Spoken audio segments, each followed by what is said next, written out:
share a little poem with you. It's called This Is a Horror Story. The year's 2050 and I'm lying in bed. The last 30 years running back through my head.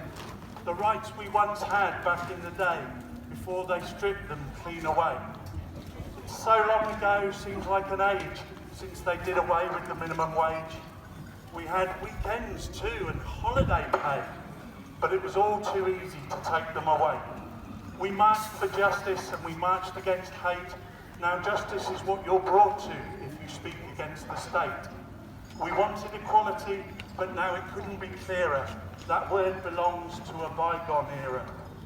We marched to save our welfare state and for our NHS, but they had the power and of course the billionaires' press.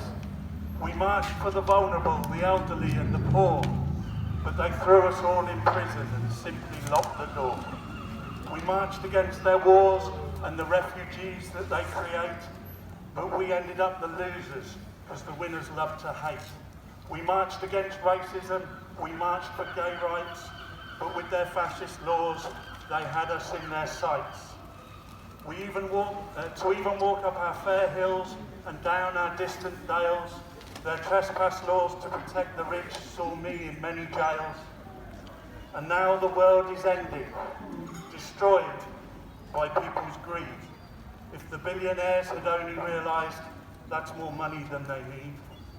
The climate is a whirlwind now, of floods and searing heat, with whole countries underwater and so little food to eat. What do I tell my grandkids now the drinking water's dirty?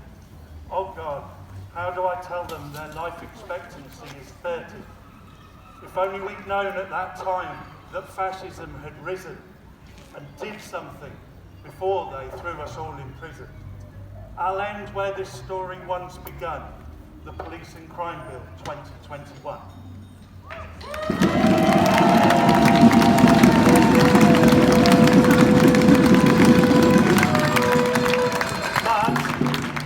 But as Dr. Seuss once wrote, unless that magic word, as the repentant onceler says to the child at the end of the Lorax, unless someone like you cares a whole awful lot, nothing's going to get better. It's not. So let's all believe in and let's take action for a better world. We must fight for the right to speak out for it, and let's kill this despicable bill.